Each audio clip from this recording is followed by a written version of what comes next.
Hey everybody, it's me, Jermaine, and I'm back with another Simple Truth update.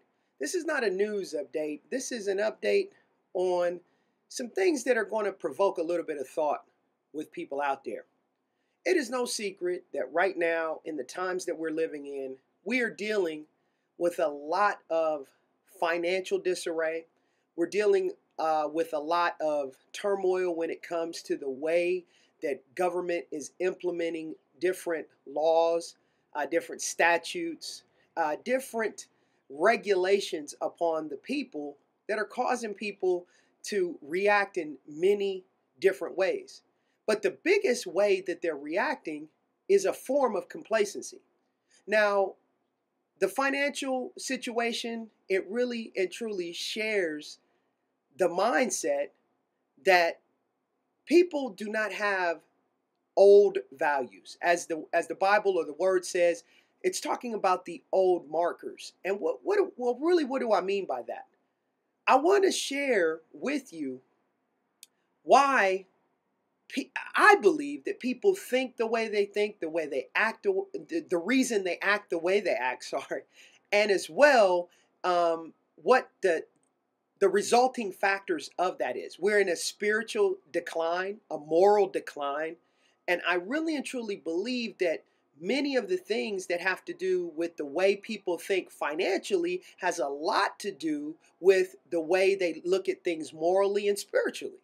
Well, financially, the old markers used to be that your grandparents, mainly most people's grandparents, as far as I'm concerned, in my age group, it was the grandparents, but even some people's parents, they believed in saving, and then when they needed to buy something, they wanted to buy whatever they were attempting to buy outright. If they ever had to use any form of credit, they wanted to use it and pay it back as quick as possible, because there was a form of, for lack of better terms, people had pride in paying their bills. Now, we live in a society where it's all about credit. It's all about credit. If you don't have credit, if you don't have debt, then in a sense, you're looked at negatively. You get less things when you pay things off than you ever could when most people have a lot of debt that they've incurred. Now, how does that relate spiritually?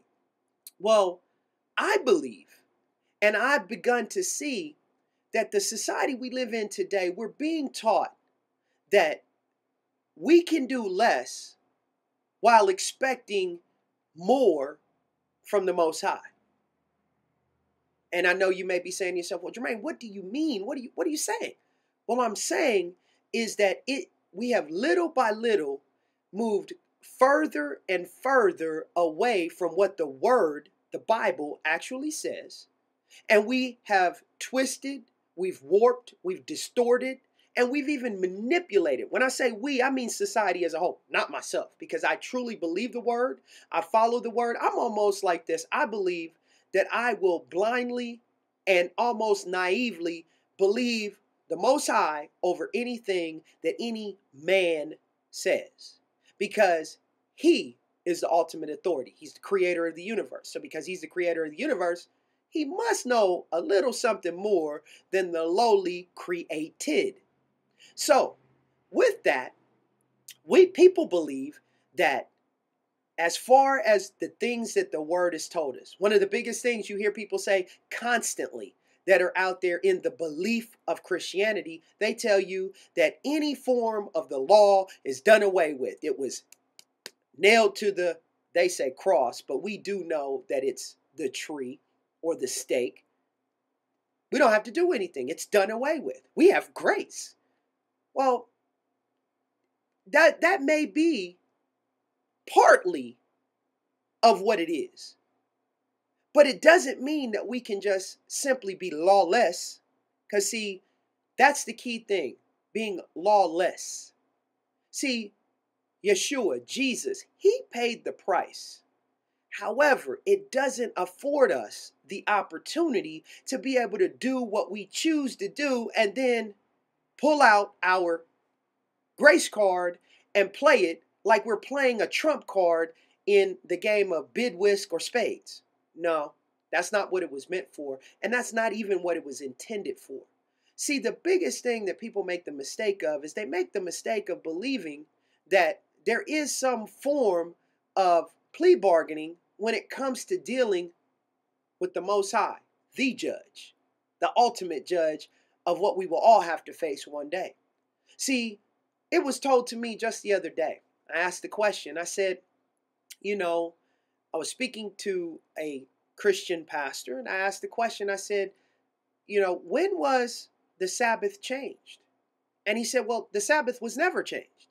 I said, so you are in acceptance, or at least in a common understanding that the Sabbath is the seventh day? And he was like, absolutely. Then I said, well, why do most people today in Christianity practice or believe that the Sabbath is on Sunday, which is the first day? Well, he goes into a diatribe and many explanations and many theories and doctrines that it was changed. It boiled down to it was changed by man. And I said, agreed. But I also asked him, isn't there a scripture that says we ought to obey Yah, God, rather than man? And he said, absolutely. So I'm confused now. And I'm saying to myself, well, what's up with that? Well, we've been doing this for so long, and I've been taught this, and because I've been taught this, and I'm not going to change, but I really know inside what the actual Sabbath is.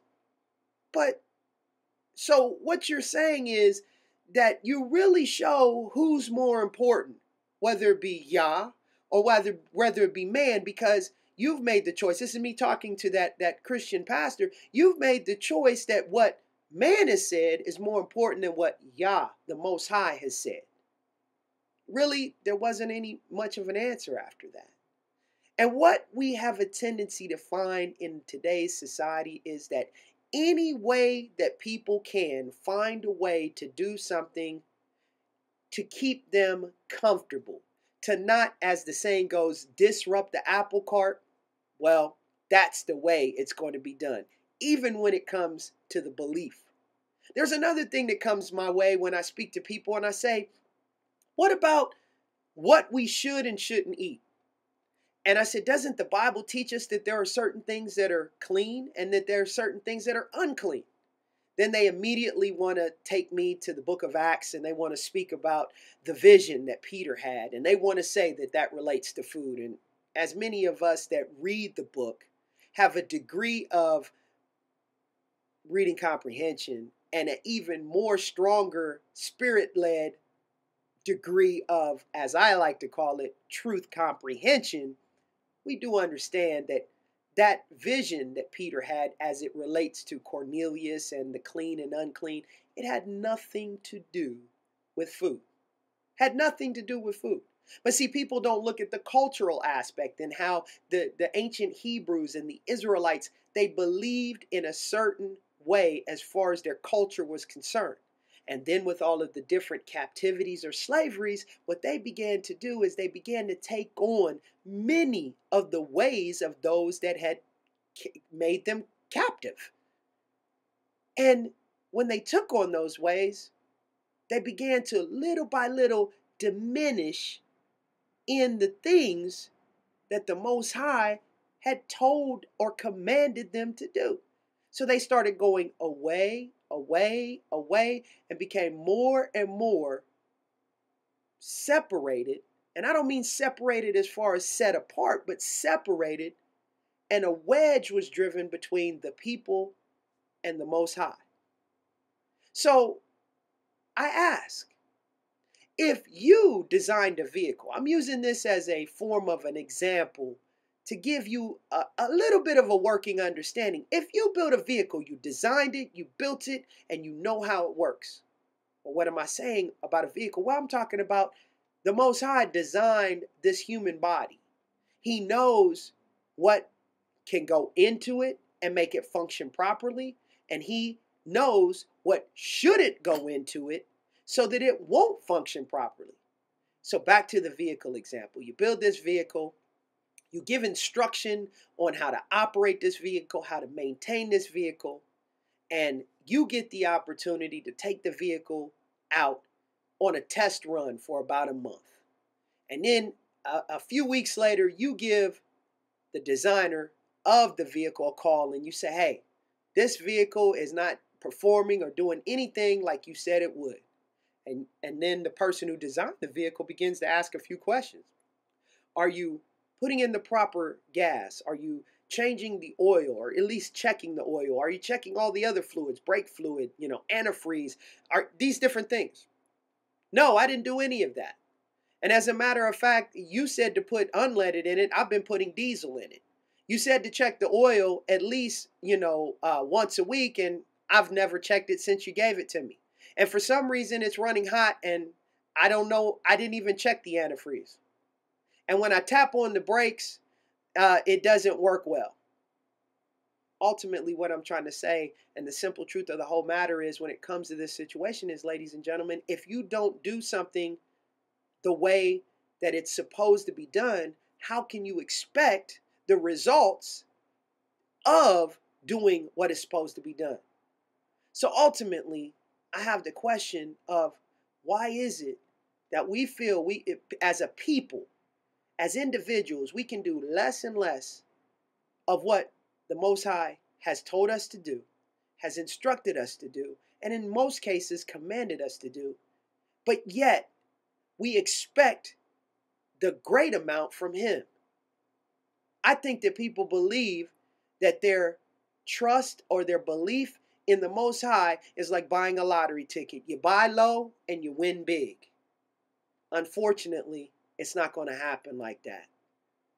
What's going to happen is the thing that many people really and truly are, I believe, afraid to face, is the fact that there is going to one day be an ultimate judgment. And because there's going to be an ultimate judgment, they're not going to get past the judgment. They're not going to make it because they know that they have not done the things that were asked of them to do, commanded of them to do, and the statutes that were laid out for them to follow. And they just feel that it's more important to enjoy what they want to enjoy rather than to do what they've been instructed, commanded, or given statutes to do. They want to buy a lottery ticket for $1 and they want to win millions. Well, in the spiritual realm and when it comes to the Most High, it doesn't work like that. Because the way it really works is that you work on things little by little over time and you get better and better, searching and reaching for perfection. And then one day, if you're just fortunate enough, He may say to any one of you that have done these things to the best of your ability with a lot of work inputted, well done, thy good and faithful servant. I just want to say, ladies and gentlemen, it's time that we need to wake up and we need to quit thinking so little of the Most High and so great of ourselves. That paradigm truly needs to shift back to thinking more of Him and less of ourselves, and giving more to Him than he is ever asked. Because if we give more than we're asked, He's going to one day have a just and wonderful reward for each and every one for their obedience, which, as the word says, is better than sacrifice. This has been the simple truth. And as I always tell you, it's the simple things that are the most profound, but yet they're the most difficult to put into practice and to actually do. I'll see you, and you again real soon.